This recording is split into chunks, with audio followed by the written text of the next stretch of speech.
Buenas tardes, estimado docente. Nuestra presentación de la teoría escogida es de los 5 grandes factores de la personalidad. Nuestro equipo de trabajo está constituido por Susana Vilches, María Josefa Muñoz, Catalina García Navarrete y que les habla Pamela Rojas. Dale, Cata, cambia la BPT. Para introducir un poquito a las teorías, podríamos decir que las teorías sobre la personalidad se desarrollaron desde la antigua Grecia. Pensadores como Empédocles, Hipócrates o Aristóteles, por nombrar algunos, son los precursores y son eh, los que sentaron las bases para las futuras teorías.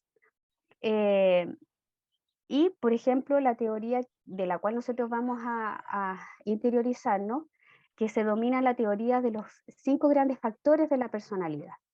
Bien, para empezar, vamos a introducirnos un poquito en la teoría de Empédocles, que fue el que creó la teoría de las 4 raíces, que posteriormente Aristóteles la va a ampliar denominándola los 4 elementos. Estos 4 elementos son el aire, el fuego, la tierra y el agua.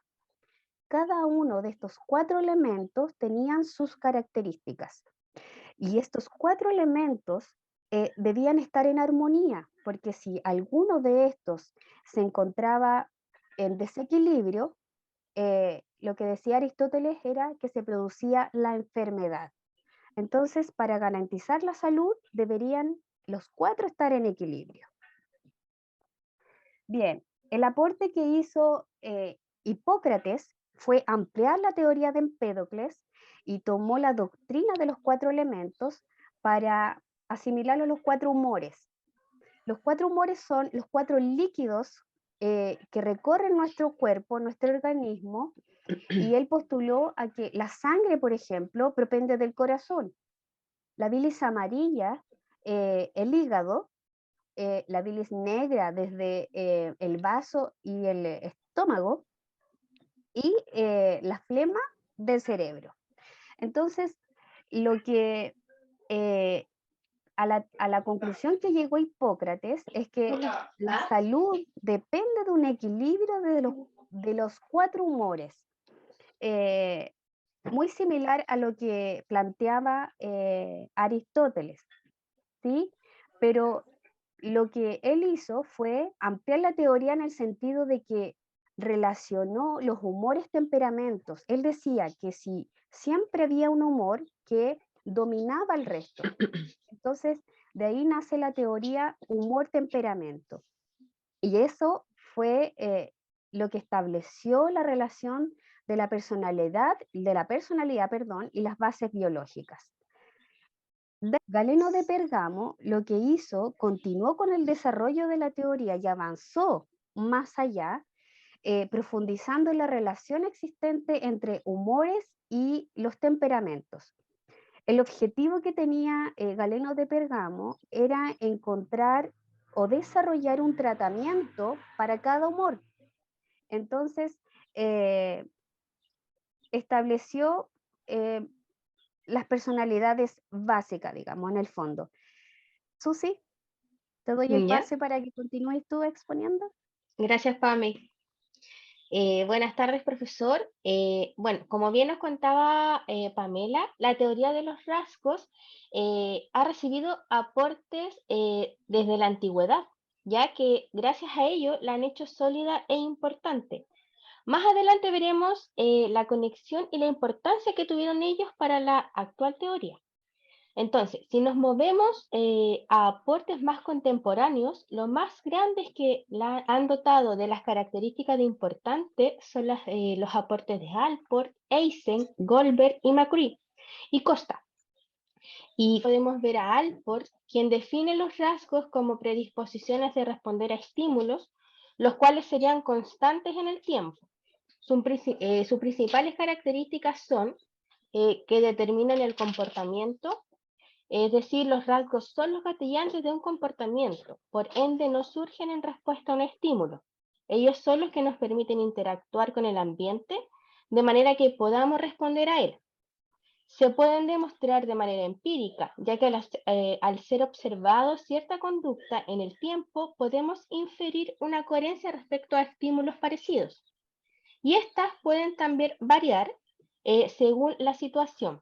Por ende, en una situación de estrés, una persona es capaz de demostrar un rasgo que no le sea habitual a él.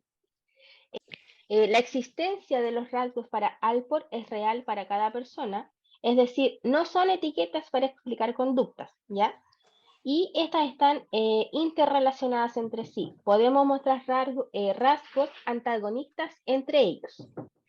Por ende, todo esto forma un patrón para Alport de comportamiento, dotándolo de características con las que podemos describir la personalidad y una conducta. Dale, Kat. El otro aporte a esta teoría, como ya les mencioné, es la de Heysen, ¿ya? Que es el precursor del modelo factorialista de 2 dimensiones, con base biológica, las que definió como combinaciones de rasgos o factores, y cada uno tenía un opuesto. Podemos ver aquí en la gráfica que tenemos extraversión, con su opuesto de introversión, neurocitismo con su opuesto de estabilidad emocional, ¿ya? Este fue el primer aporte que hizo Alport, pero debido a la debilidad de un modelo de 2 factores, presentó un tercero, el que denominó psicoticismo. De esta manera, Alport creó su teoría PEN, las cuales formaron su dimensión principal para el temperamento. Dale, Cata. Esta diapositiva podemos ver entonces cómo Heysen se basó en la teoría temperamental griega, que es la que vimos al comienzo y nos contaba Pamela, explicada de manera que hacía un símil con ella y realizó su modelo factorial con sus subfactores correspondientes, por supuesto asociado a lo que es la biología, como lo hacían en la antigüedad. Por otra parte, también tenemos el aporte de Goldberg, quien formulando un trabajo propio nos alejó mucho de aportes que ya habían sido entregados décadas atrás, llegando por tanto a una conclusión que ayudó a consolidar y dar sustento al modelo factorial, el cual denominó los 5 grandes, sosteniendo que los modelos para estructurar diferencias individuales a futuro tendrán que basarse en ellos, poniendo como gran protagonista el concepto de rasgo como la estructura básica de la personalidad. Para terminar con los aportes, Robert McCree y Paul Costa, ellos dieron un salto gigante y lograron unificar el modelo, ¿ya? Su gran logro fue crear este paradigma en el estudio de la personalidad y que desde ahora se llamará los 5 grandes factores de la personalidad, abarcando así características del léxico y del genotipo.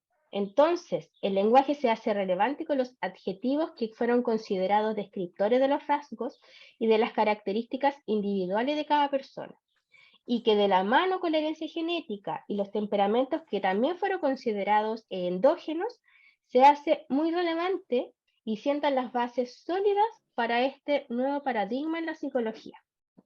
Los dejo ahora con mi compañera María Josefa, que les va a profundizar más en lo que es la teoría. Bueno, la descripción de la teoría. Actualmente la teoría de los modelos de rasgos se basan en 2 líneas de investigación. Saussure y Goldberg buscaban explicar bien este concepto, el cual se basa en hipótesis léxica y tradición factorial. La hipótesis léxica sostiene que las diferencias individuales van a estar codificadas dentro del lenguaje y considera el lenguaje como una fuente que posee características que van a definir y van a construir nuestra personalidad. Podemos decir que cuanto más importante sea un rasgo, más términos habrán para él y más personas lo van a utilizar para poder codificar la personalidad de una persona. El lenguaje de la personalidad se refiere a fenotipos y estos fenotipos van a estar codificados dentro del lenguaje. La tradición factorial utiliza el análisis de datos a partir del lenguaje para poder estudiar los factores de la personalidad. Este análisis se realiza a partir de frases descriptivas o adjetivos que están presentes en los cuestionarios de la personalidad y parte de los datos para medir la estructura de la personalidad. A comienzos de los años 80, Goldberg sostiene que cualquier modelo para estructurar las diferencias individuales tendrá que basarse en 5 grandes dimensiones. De esta manera aparece el término de los 5 grandes y resurge el concepto de rasgo como estructura básica de la personalidad. Estos hallazgos fueron nombrados por diversos estudios factoriales, pero hasta los trabajos de Robert McCrae y Paul Costa, el modelo lo denominó los 5 grandes factores de la personalidad. Dale nomás, Cata. El modelo de los 5 factores, el modelo de los 5 grandes consiste en la integración de 5 dimensiones de la personalidad que abarcan la mayor parte de los rasgos de la personalidad existentes. McCrae y Costa nos muestran que la mayoría de los rasgos se van a entender como 5 dimensiones básicas. Desde el nacimiento, cada persona tendrá una orientación genética de lo que va a ser o puede llegar a ser su personalidad. Entre estas 5 dimensiones se destacan el neuroticismo, la responsabilidad, amabilidad, apertura a la experiencia y extraversión. El neuroticismo evalúa la irritabilidad emocional, la tendencia a experimentar emociones negativas como el miedo, el sentimiento de culpa, la tristeza, el enojo, y no necesariamente implica patologías, sino que la tendencia a sufrir trastornos denominados como neuróticos. La responsabilidad consiste en la capacidad para actuar de acuerdo a propósitos o metas para poder llevarlas a cabo. La amabilidad consiste en la capacidad para establecer vínculos sociales y la disposición para preocuparse por las demás personas. La apertura a la experiencia va a evaluar la imaginación activa, la sensibilidad estética, la capacidad de introspección y la curiosidad intelectual. Y por último, la extraversión va a evaluar la sociabilización, la facilidad para poder comunicarse con las demás personas, la asertividad y la facilidad para iniciar o mantener una conversación. Estas 5 grandes dimensiones contienen facetas y estas facetas son las siguientes. Dentro de la extroversión podemos encontrar cordialidad, gregarismo, asertividad, actividad, búsqueda de emociones y emociones positivas. Dentro del neuroticismo encontramos la ansiedad, agresión o hostilidad, depresión, timidez, impulsividad, vulnerable al estrés. Dentro de la apertura de la experiencia encontramos la fantasía, estética, sentimientos, acciones, ideas, valores. La cordialidad, podemos encontrar en ella la confianza, la franqueza, altruismo, honradez, modestia, sensibilidad a los demás. Y dentro de la responsabilidad vamos a encontrar la competencia, el orden, el sentido del deber, necesidad de logro, autodisciplina y deliberación. De acuerdo a esta, la evaluación de la personalidad de los 5 grandes, podemos ver que los cuestionarios de la personalidad indican sobre las adaptaciones y las características como tales hábitos, actitudes o preferencias conductuales. Esto nos ayudará a deducir ciertas tendencias básicas. Y como podemos ver, el NeoPIR está evaluado por 5 factores, 6 facetas, en las cuales se encuentran 8 ítems en cada una de estas facetas, sumando en total 240 ítems. Esta es una de las más relevantes de Costa y McCrae. De acuerdo a eso, podemos decir que en la crítica de los conceptos de rasgos de los autores, lo más sustentable de la crítica está dirigido al concepto de rasgos que, indicando que exagera la influencia genética de rasgos como también la estabilidad a largo plazo de la capacidad predictiva, los cuales encuentran en contra de esta propuesta de Costa y McCrae, ya que no existen un acuerdo sobre la estructura. Considerando esto, existen autores que no tienen muy claro la definición de estos rasgos, tales que se refieren a ellos como una conducta abierta, influyendo en ciertos ámbitos y también refiriéndose a ella como los pensamientos o sentimientos o motivos de ellos. Dejándolos con nuestro análisis crítico, la teoría nos indica en una parte de los 5 grandes rasgos de la personalidad que corresponden a las características que podemos ver, interpretan gracias al léxico el contacto personal, permitiendo caracterizar a cada uno de estos individuos. pensando que en estos tiempos, gracias a la tecnología, en donde nos podemos comunicar a través de las redes, buscando trabajo, mostrándonos al mundo de una u otra manera, se podría ver entorpecida y distorsionada, ya que las personas muestran características que desean ser vistas ante los demás, de manera intencional. Entonces podemos decir que esa personalidad es de acuerdo a ciertas situaciones. Estamos viendo la realidad de ellas. Estas personas las podemos considerar extrovertidas ante el mundo, personas cordiales, altruistas, que ayudan al prójimo sin interés alguno. ¿De verdad son así? ¿Se consideran que son personas responsables? A nuestro parecer, no.